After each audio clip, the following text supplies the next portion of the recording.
안녕하세요. 김희연 회계사입니다. 오늘은 학원 강사님들과 관련한 세금에 대해서 알아볼 텐데요. 학원에서 일하시는 강사님들의 종합소득세에 관련된 내용을 얘기해 드리려고 합니다. 대부분의 학원 강사님들은 학원하고 3.3% 원천 징수를 하고 보수를 받고 계시는데요. 이 3.3%는 3%의 소득세와 0.3%의 지방소득세로 구성이 되어 있습니다. 학원 선생님들도 모두 다 사업소득자에 해당이 되고요. 인적 용역을 지급하는 사업소득자에 해당이 되셔서 다가오는 5월달에 종합소득세 신고를 하셔야 되기 때문에 이 부분을 좀 주목해서 봐주셔야 될 것 같습니다. 첫 번째 질문이 나는 매일 출퇴근을 하고 원장님 밑에서 일을 하고 있는데 과연 내가 신고 대상일까? 이렇게 궁금하신 분들이 계시겠죠? 만약 원장님하고 용역계약을 하고 계셨을 때 그게 4대 보험, 가입 유무와 그다음 정규직으로 고용한다는 그런 내용의 계약서가 아니라 3.3% 원천 징수를 하고 급여를 지급받는다 라고 계약서를 쓰셨다라고 하면 여러분들은 사업소득자에 해당이 되는 겁니다. 계약서를 한번 확인하셔서 내가 3.3%인지 아니면 정규직 근로자인지, 근데 아마 가입을 하셨을 당시에 4대 보험을 어떻게 할 건지에 대해서 논의를 하셨을 거기 때문에 그거에 따라서 소득 신고를 하셔야 되고요. 이거는 사실 세법상의 근로소득자인지 여부와 근로기준법상의 실제 근로자인지 여부는 사실상 동일하지 않아요. 그렇기 때문에 학원 강사님들이 3.3%를 원천 징수를 받고 있다고 하더라도 만약에 근로자의 어떤 요건을 충족을 하게 되면 근로기준법상 근로자에 해당이 되면 그거에 대해서 퇴직금을 지급받는다던가 이런 것들은 별개의 문제가 됩니다. 오랫동안 일하신 학원 강사님들 중에 퇴직금을 지급받으시는 경우도 있거든요. 3.3%로 원천 징수가 됨에도 불구하고 세금을 신고하는 거와 그 다음에 실제로 노동자인지 근로자인지 여부는 사실상 동일하지 않다. 그렇게 기억을 해두시면 될 것 같고요. 또 한 곳에서만 강의를 하시는 게 아니라 여러 곳에서 강의를 하신다라고 하시게 되면 그 여러 학원에서 발생하는 소득들을 합산해서 이번에 종합소득세 신고를 진행하셔야 됩니다. 5월달 국세청에서 안내문을 보내드리기 때문에 제가 지금 요번에 보니까 카카오톡으로 안내문이 발송이 됐더라고요. 대부분은 이제 카카오톡으로 종합소득세 신고 안내문 혹은 이제 등본상의 소재지로 안내문이 날라오기 때문에 그거를 확인하셔서 종합소득세 신고를 하셔야 되고요. 만약에 미리 확인을 하고 싶다면 확인을 하실 수 있는 방법이 있습니다. 바로 홈택스에서 직접 조회가 가능한데 내가 작년도에 얼마를 벌었는지 잘 모르겠다 라고 하시면 국세청 홈택스에 로그인을 하셔서 myNTS라고 왼쪽 상단에 있습니다. myNTS로 들어가시게 되면 지급명세서 등 제출 내역에서 조회가 가능합니다. 저희가 블로그에도 지급명세서를 조회하는 방법에 관해서 별도의 안내가 있을 예정이고요. 실제로 제가 받는 금액이랑 다른 것처럼 보이는데 뭐가 문제일까요? 이렇게 질문 주시는 분들이 있어요. 그래서 간혹 이제 제가 말씀드린 방법대로 조회를 했는데 내가 실제로 받은 금액이랑 좀 차이가 많이 나는 것 같다. 3.3%를 제외하고도 차이가 좀 많이 나는 것 같다라고 하시면 원장님하고 한번 상담을 해보셔야 됩니다. 학원에서 지급명세서를 잘못 제출을 했을 수 있기 때문에 실제로 통장에서 입금받은 내역이랑 지급명세서 제출 내역이랑 한번 대사를 해보시면 그렇게 크게 차이가 나지 않는다는 걸 확인하실 수 있고요. 만약에 차이가 있다라고 하시면은 이거에 대해서 정정이 필요합니다. 정정을 하게 되면 가산세가 좀 붙을 수가 있어요. 그래서 잘 확인을 하셔서 내 소득을 지급받은 금액이 정확한지 한번 확인을 해보시는 게 좋고요. 내가 잘 아는 친한 강사님이 있는데 내가 더 적게 벌었는데 왜 환급액은 내가 더 적은 건가요?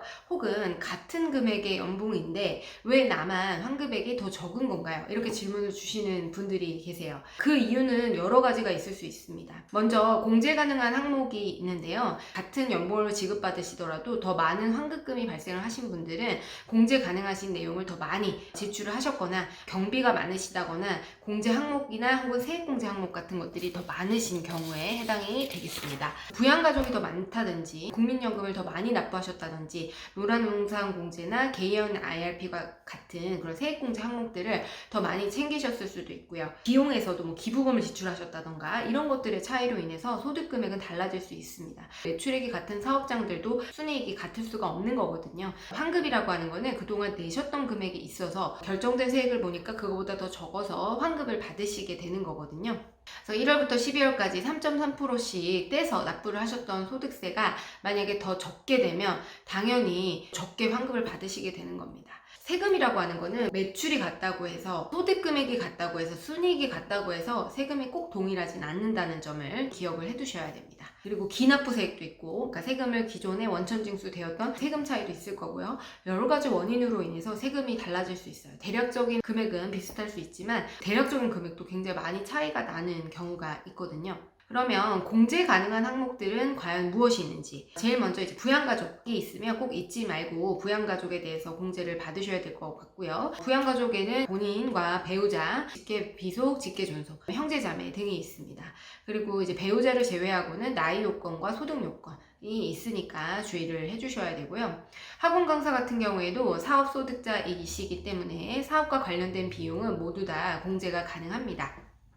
예를 들어서 학생들을 위해서 이제 강의 책자를 인쇄하는 그런 인쇄 비용이라든지, 또는 본인을 홍보하기 위해서 썼던 광고비나 홍보비가 있다면 그런 것들도 비용 처리가 가능하고요. 또 출퇴근을 위해서 유류비 등이 강사 업무에 직접적으로 연관이 되어 있다면 당연히 비용 처리가 가능합니다. 촬영 관련해서 유지 비용도 립스, 렌트, 그 다음에 자가로 구입하셔서 사용하시는 것도 비용 처리가 가능하시고요. 다만 이때 현금 영수증이나 신용카드로 결제를 진행해 주셔야 됩니다. 그래서 증빙을 갖고 계셔야 실제로 거기다가 썼다라는 거를 우리가 확인을 할 수 있기 때문에 그 부분을 잊지 말고 증빙을 잘 챙겨두시는 습관도 중요합니다. 그리고 우리가 학원 강사님들도 뭐 기부금이나 아니면 접대비 등이 비용 처리가 가능하고요.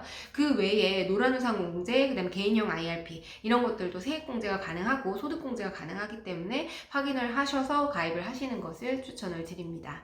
단 연말정산하는 근로소득자하고 달리 사업소득자에 해당이 되시기 때문에 강사님들의 경우에는 개인적인 보험료에 대한 보험료 공제, 실손의료보험금, 암보험, 실비보험 이런 것들에 대해서는 보험료 공제를 적용받으실 수가 없고요. 또 의료비를 지출을 하셨다라고 하더라도 의료비 세액 공제가 불가능합니다.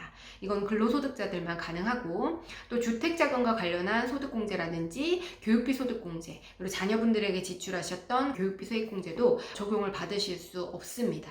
그래서 간혹 학원 강사님들 중에서 교과목과 관련해서 대학원을 가시는 분들이 있는데, 대학원을 간 거는 비용 처리가 돼야 되는 거 아니냐라고 질문을 주시는데요. 이런 대학원 등록금의 경우에도 내 사업과 관련이 되어 있지만 원칙적으로는 필요경비로 인정을 받으실 수가 없습니다. 그리고 마지막으로 고소득의 학원 강사님들이 꼭 주의하셔야 될 게 있어요. 여기서 고소득의 기준은 연간 수익 금액이 7,500만 원이 넘어가는 경우에는 고소득 연봉의 프리랜서다 혹은 학원 강사님이다 이렇게 얘기를 하게 되거든요.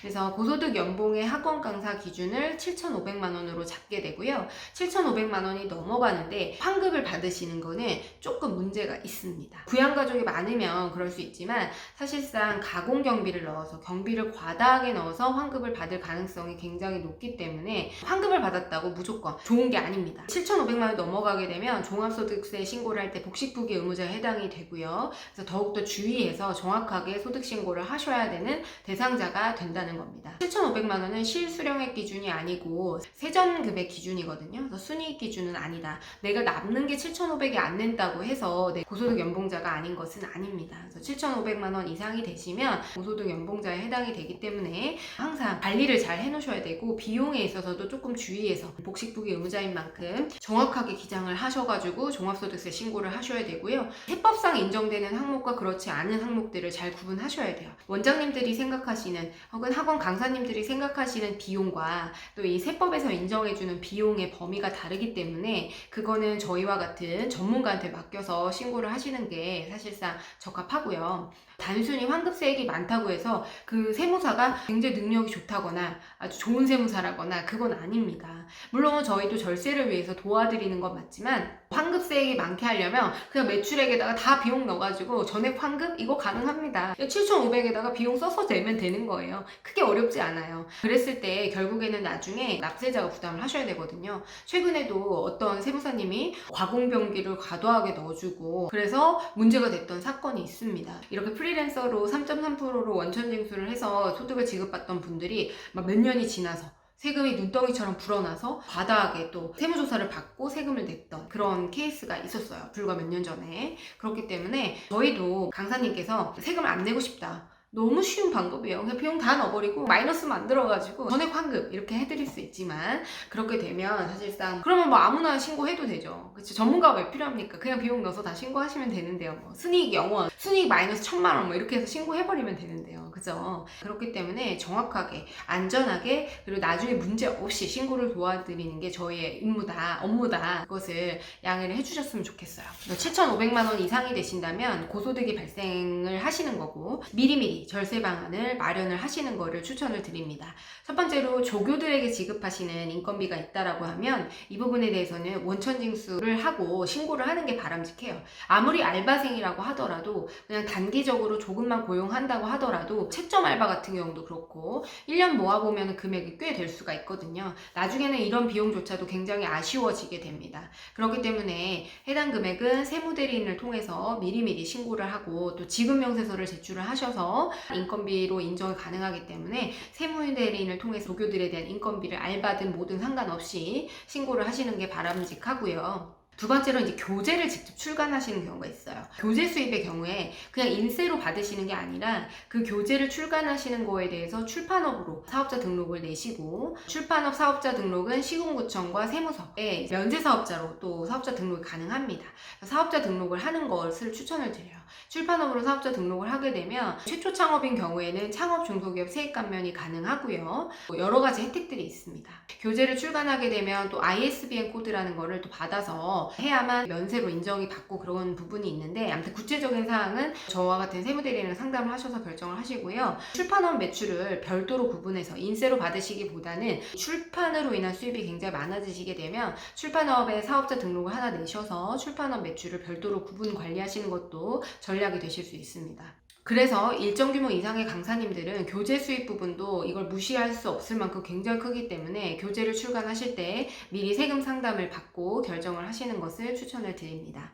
세 번째로 학원 강사님들의 전속계약에 따른 그 전속계약금의 경우에는 수입 시기를 잘 고려하셔가지고 매출을 산정을 하셔야 됩니다. 학원 강사 수입은요, 수입 귀속 시기라는 게 있어요. 귀속 시기가 어떻게 되냐면 돈을 받는 날하고 용역 제공 완료일, 즉 강의 용역을 다 제공한 해당 차수를 찍은 그 중에 빠른 날이 수입 시기가 되는 거거든요. 금액을 조금 조절을 하실 수가 있다라고 하면은 수익 금액을 나누고 기간을 나누고 사람을 나눌수록 저는 세금이 항상 줄어든다 라고 이 부분을 강조했는데, 내가 24% 구간에서 35% 구간을 넘는 그런 언저리의 수익 금액이 있다고 하면 내년으로 수입을 미루는 것도 방법입니다. 그래서 용역 제공이 완료되지 않았다라고 하게 되면 수입 시기를 조금 미뤄가지고 학원이랑 얘기해서 그런 전략을 짤 수도 있고요. 전속계약금, 학원 강사님들도 요즘 1타 강사라고 하시는 분들은 전속계약금을 받으시는 경우가 있는데, 학원 강사가 그 계약 기간이 1년을 초과하는 그런 전속계약을 하고 그 금액을 일시금으로 뭐 예를 들어 5억 이렇게 지급받는 경우가 있어요. 그러면 그거를 5억을 첫 연도에 받는 그 연도에 내 기존의 강의 수입에 얹혀서 하게 되면 5억 그냥 세금으로 다 날아가시게 됩니다. 그렇기 때문에 이때는 전속계약금을 일시에 몇 년간에 걸쳐서 계약기간이 1년을 초과하는데 몇 년에 걸친 그 전속계약금을 일시에 받는다 라고 하게 되면 계약기간에 따라서 안분한 금액을 수입금액으로 하셔서 안분해서 신고를 하셔야 된다는 점도 주의를 하셔야 됩니다. 그래서 이거를 좀 많이들 실수하시는데, 그냥 일시에 받았다고 해서 일시로 원천징수가 됐다고 해서 그냥 일시에 수익금액으로 잡아버리게 되면 세금이 어마어마하게 나오게 되거든요. 보통 전속계약금 받으시는 분들은 기존의 본인들의 수입조차도 굉장히 높으신 분들이기 때문에 전속계약금이 세금으로 다 날아가시는 경우가 발생하실 수 있습니다. 그래서 이런 부분들을 좀 주의를 하셔야 될 것 같고요. 마지막으로 이렇게 학원 강사 수입으로 신고를 하셨을 때 이때 세금을 안 내는 것도 중요한데요. 5월에 신고하는 소득으로 내년 6월 말까지 7월 1일이 돼야 또 다음 연도 신고한 소득으로 또 내 수입이 잡히게 되거든요. 그래서 학원 강사님들은 이번에 세금이 적다고 해서 좋아하실 것만은 아닌 게, 만약에 내가 대출을 계획하고 있다거나 결혼을 한다거나 전세자금 대출이든 어떤 대출이든 어쨌든 이번에 신고하시는 그 종합소득금액을 기준으로 해서 대출이나 금융이나 신용카드 발급받는 것까지 해서 강사님들의 소득이 이걸로 결정이 되는 거기 때문에, 만약에 대출이나 이런 것들은 소득금액이 낮게 되면 대출이 아예 안 나옵니다. 주택담보대출이나 이런 것들은 아예 불가능하다고 보시면 되세요. 그렇기 때문에 이런 부분을 좀 주의하셔서 5월 말에 신고하는 건 7월 1일에 소득금액 증명원에 뜨게 되는데, 그 이후로 어떤 금융과 관련해서 대출이나 이런 것들을 계획하고 계시다면 소득금액을 신고하실 때는 꼭 주의해서 신고를 하셔야 됩니다. 안 그러면 대출이 어렵기 때문에 그렇습니다. 그래서 세금을 많이 내야 소득도 높으니까 대출도 더 많이 해주고 하겠다라는 겁니다. 그래서 올바른 세금 신고가 자리 잡혀야 된다, 뭐 이런 겁니다. 소득 금액을 이번에도 강사님들도 많이 의뢰를 지금 주시고 계신데요. 정확하게 신고를 하시고 문제 없이 신고하는 게 더 좋거든요. 그래서 저도 세금 그냥 아예 안 내게 해드리고 싶지만 그것은 나중에 문제가 될 수가 있어요. 제 경험상. 나중에 이제 땅을 치고 후회하시는 분들이 많으시기 때문에 너무 세금을 안 내고만 싶어 하시기보다는 우리가 또 낼 건 내고 해야 된다는 거, 요 점을 기억하셔서 세금 신고 준비 잘 하시고 마무리 잘 지었으면 좋겠습니다. 네, 코로나로 인해서 모두들 힘드신 거 알겠는데요. 다 같이 좀 잘 힘내서 극복을 하셨으면 좋겠습니다. 네, 지금까지 김혜연 회계사였습니다. 감사합니다.